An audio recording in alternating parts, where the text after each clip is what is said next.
Today I rise on behalf of the Legislative Women's Caucus in support of ACR 30, and also as a proud co-author with the Legislative Black Caucus. It is an honor to stand before you today as we celebrate. You guys have to take me for this moment because there's a lot going on today. There's a lot going on in this world. But I am honored to stand before you today as we celebrate Black History Month, a time to reflect, acknowledge, and respect the immense contributions of Black Americans.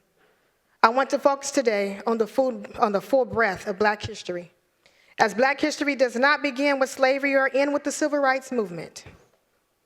As a college adjunct professor in Africana Studies, I understand that Black history defies confinement to the single narrative.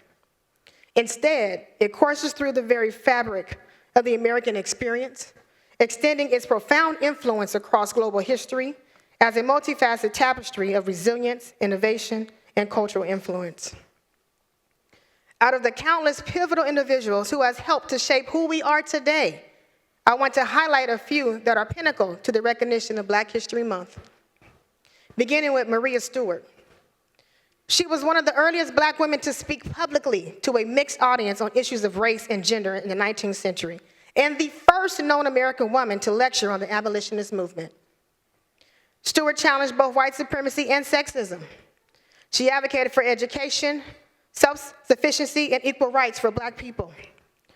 Her work not only laid the groundwork for Black feminist thought, but also inspired generations of leaders.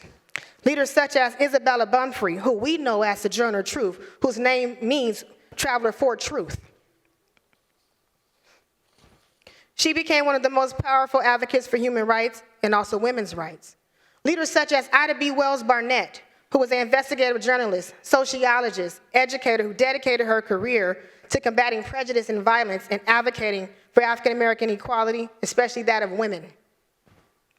As we celebrate Black History Month, it is imperative that we acknowledge the way in which we study the works of African and African American people and the diaspora through Afrocentric thought.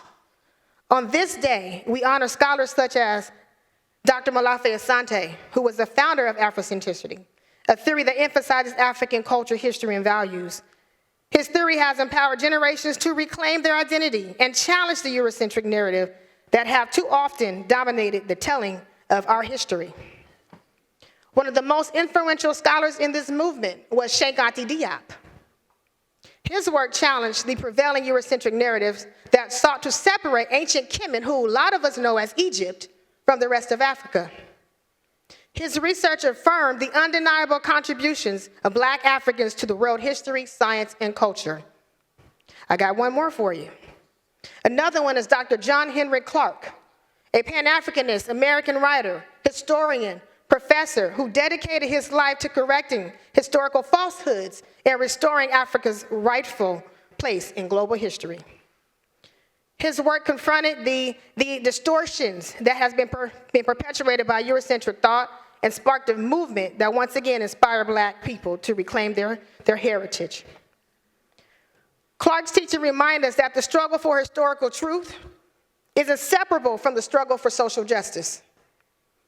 Diop and Clarke asserted that Kemet, once again known as Egypt, was an African civilization when prevailing beliefs sought to separate the two, given the same contributions of ancient Egypt to humanity. By eliminating this divide, we better understand Black history as a global and impactful spanning continents and centuries through the foundation of humanity itself. So we learned that Black history is woven into all aspects of the world, cultural, scientific, but also the intellectual achievements. So as Truth, Wells, Stewart, Asante, Diop, and Clarke work to remind us that the struggle for dignity and self-determination is as much as remembering our past as it is about shaping and controlling our future. So I want to conclude by saying that I stand here as a testament to the achievements, the resilience, and determination of my people, and what we want and what we represent, what we endure and continue to endure is a part of the American story. Black history is not just a month to so many. I'm black 365 days a year. And I say this because I stand here as a proud black woman. For as long as I am black, I am historic. On behalf of the California Women's Caucus, I strongly ask for your aye vote for this resolution.